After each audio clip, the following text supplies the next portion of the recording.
Dites-moi, vous composez-vous, Mamie? Oui, ça m'arrive. Alors quand je suis inspirée, vous savez, je n'ai jamais compris d'où ça venait d'ailleurs. Je pense que ça vient du ciel, mais un jour, comme ça vient, j'écris et je suis tout étonnée d'avoir écrit ce que j'ai écrit. Et des fois, je suis un an sans avoir d'inspiration. Moi qui voulais vous demander justement comment vous venez l'idée. Eh bien, mon Dieu, je vous dis, à proprement dit, je crois que je ne peux pas le dire textuellement. Ça vient un jour, des phrases me viennent, une ligne mélodique, et j'écris une chanson. Autrement dit, vous n'avez pas de préférence au hasard des circonstances. Oui. Ce sont soit la musique, soit la poésie qui Oui. vous viennent Voilà. en premier lieu, Oui. n'est-ce pas? Et quelles sont les qualités, à votre avis, d'une bonne chanson? Ben, mon Dieu, en ce qui me concerne, n'est-ce pas, je reçois une chanson, je lis d'abord la poésie, et puis ensuite la musique. Alors les qualités d'une bonne chanson, je crois qu'il faut réussir à la rendre, qu'elle soit en même temps simple, et tout de même pas de mauvais goût, c'est-à-dire pas vulgaire. Parce qu'il y a tout de même une grande différence entre le populaire et le vulgaire, il y a beaucoup de gens qui confondent ça. Il faut quand même une certaine qualité à l'histoire. Voilà, Il faut que l'histoire existe réellement. Il faut que l'histoire soit simple, bien écrite, pas de mots trop compliqués, parce que la vie est simple, au fond, il n'y a pas besoin de la compliquer. Alors évidemment, c'est très difficile de faire une chanson simple. Pour vous, y a-t-il un genre déterminé? Mon Dieu, non. Non. Non, il n'y a pas de genre déterminé. Dans tous les domaines, je pense qu'on peut amener de la poésie, une belle histoire. La midinette est aussi émouvante que la fille de joie ou que la femme du monde, pour moi. Il n'y a pas de genre dans lequel on doit se cantonner, le réalisme, oh, non. Moi, par charme.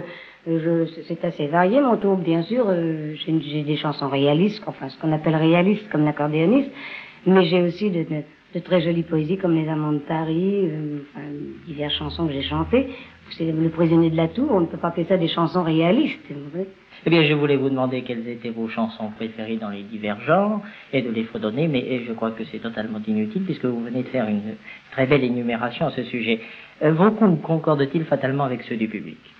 Eh bien, écoutez, oui, en ce sens que quand j'aime quelque chose, j'essaie de l'imposer et le public vient toujours me rejoindre, c'est-à-dire que s'il est un petit peu réfractaire au début, eh bien, 1 an, 2 ans après, je le sens avec moi, puisque, prenons l'exemple d'une chanson qui s'appelait Mariage, qui était une chanson extrêmement difficile. Comment c'était Mariage? Non, c'est inchantable comme ça, parce que c'est une musique assez compliquée.